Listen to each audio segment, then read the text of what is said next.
Hai semuanya, ketemu lagi sama gua Fahmi. Kalian pasti tahu dong brand Motorola. HP ini tuh dulu idaman para milenial. Kualitasnya udah solid, terus desainnya juga trendy dan futuristik. Dan kabar baiknya nih, mereka mau comeback ke Indonesia, mau jualan lagi di sini. Dan ini dia HP pertamanya, Moto G45 5G. Yuk kita review.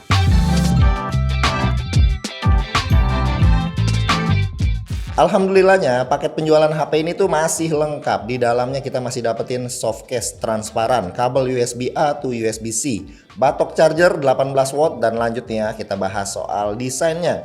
Buat backdoornya ini gue suka, dia udah menggunakan material vegan leather. Enak banget buat dipegang-pegang. Bukan cuma itu, vegan leather ini juga ngasih grip yang bagus ya, jadi nggak gampang nyeplak sidik jari juga, jadi nggak gampang kelihatan kotor. Walau gua tetap pakein casingnya nih. Desain backdoornya sih simple dan clean, ada sedikit bump kamera yang samar-samar gitu. Gua dapat unit yang warnanya ini brilliant green. Frame-nya ini punya desain yang flat, materialnya masih menggunakan plastik sih. Di sebelah kanannya ada tombol power yang jadi satu dengan fingerprint readernya. Terus ada tombol volumenya juga, up and down-nya sebenarnya jadi satu ya tombol ini.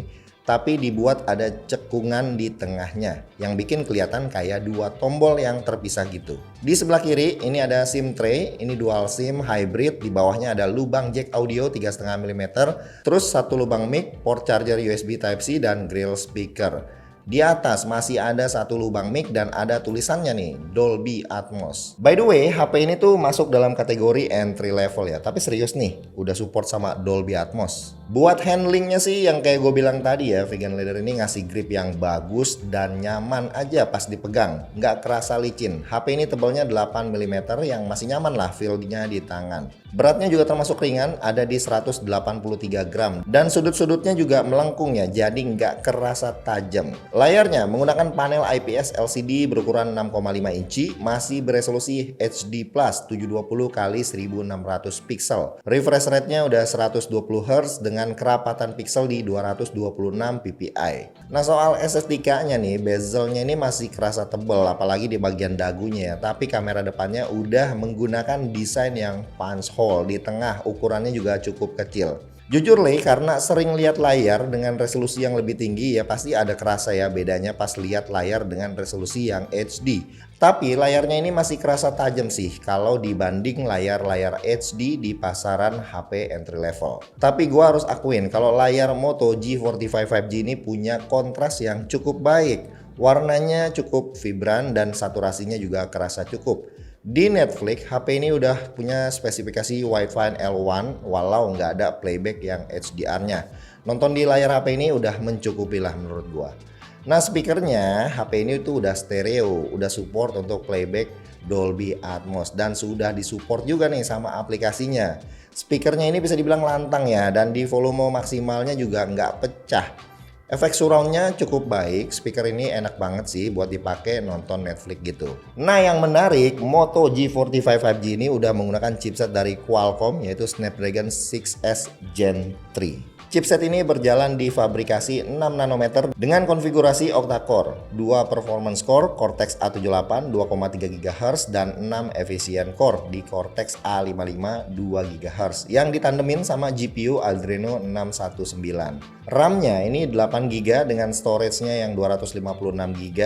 Yes, HP ini udah punya NFC juga, jadi HP ini datang dengan OS MyUX yang punya basis Android 14 ya. Dan sayangnya pas video ini dibuat, security patch-nya ini masih di bulan November 2024 ya. Ini lumayan ketinggalan sih. Antutu benchmark-nya di versi 10.4.4 HP ini dapetin skor di 424 ribuan dengan CPU skornya di 127 ribuan dan GPU skornya di 86 ribuan. Selama pengetesan suhu HP ini naik 5,8 derajat Celcius dengan baterai yang berkurang sebanyak 2%.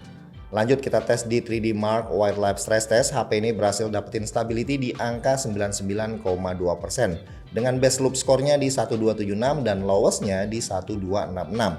Nah selama pengetesan baterainya berkurang sebanyak 4% aja dengan suhunya tuh naik sebanyak 5 derajat Celcius.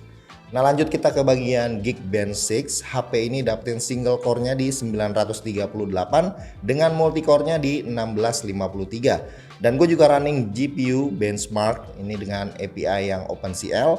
HP ini dapetin skor di 1513 dengan API Vulkan. HP ini dapetin skor di 1287. Nah kalau dipakai buat main game Mobile Legends gimana bang? Sebenarnya ada opsi nih buat force HP ini menggunakan settingan frame rate super dengan grafik yang ultra. Tapi di settingan ini kerasa nge-lag-nya ya. Jadi paling aman kita menggunakan settingan frame rate super dengan grafiknya yang high aja. Di settingan ini sih kerasa smooth ya sepanjang main game ini. Nggak kerasa ada frame drop juga dan aman banget. Yuk sekarang kita bahas mengenai UI-nya ya. Ini basisnya masih Android 14 ya. Secara desain dan tampilan, MyUX ini close banget sama stok Android. Jadi ini selera gue banget. Buat dipakai daily, surprisingly ini MyUX berhasil kasih experience yang cukup smooth. Kalau dipakai ya buat ringan-ringan aja kayak chat atau main sosmed, so far so good, nggak ketemu kendala atau nge-lag. Buat biometric unlock-nya ini ada fingerprint yang letaknya di samping ya, menyatu dengan tombol power dan juga ada face unlock. Speed keduanya sih cukup cepat pas kita pakai buat unlock HP-nya. Nah untuk yang face unlock-nya ini masih 2D ya, jadi gua nggak begitu rekomendasiin ya buat digunakan. Sekarang kita ke baterai, dia punya kapasitas 5000 mAh yang selama gua pakai sih butuh waktu 2-3 hari ya buat ngecas kembali HP ini. Nah kita masih dapat chargerannya lengkap dengan kabelnya, daya maksimalnya ada di 18 watt. Jangan komplain, ini adalah entry level. Kameranya menggunakan sistem dual kamera. Kamera utama 50 megapiksel f1.8 PDAF. Dan kamera keduanya ini kamera makro ya, 2 megapiksel f2.4. Lalu kamera depannya menggunakan lensa 16 megapiksel f2.4. Di luar prediksi BMKG, kamera utamanya tuh cakep ya di keadaan yang cukup cahaya. Gambar yang dihasilin tuh ya kelihatannya tajam, kontrasnya juga decent, dynamic range-nya juga kerasa cukup baik. Pas di zoom memang sedikit kayak kerasa over sharpen sih. Tapi overall buat HP kelas mid to low, kualitas fotonya bisa gue bilang ini sangat baik. Di keadaan yang low light, ya fotonya masih bisa dibilang ya cukup. Walau detailnya sedikit lebih soft ya. Videonya juga cuma mentok di resolusi Full HD 30 fps aja. Dan gue langsung kasih lihat aja ya contoh video dari kamera HP ini.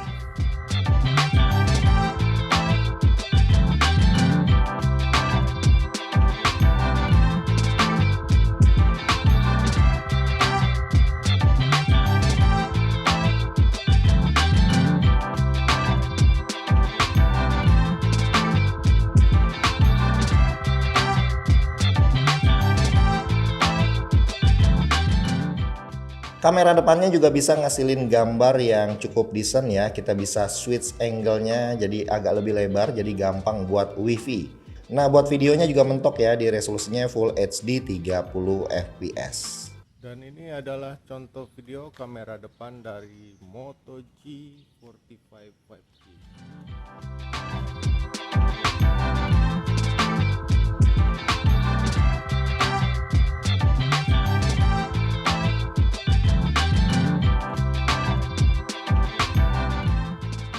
Kesimpulannya buat HP mid to low, gue merasa cukup puas sama performa Moto G45 5G ini. UI-nya ini gue suka ya, mirip stok Android dan kamera utamanya itu cakep, jarang ditemuin di kelas ini.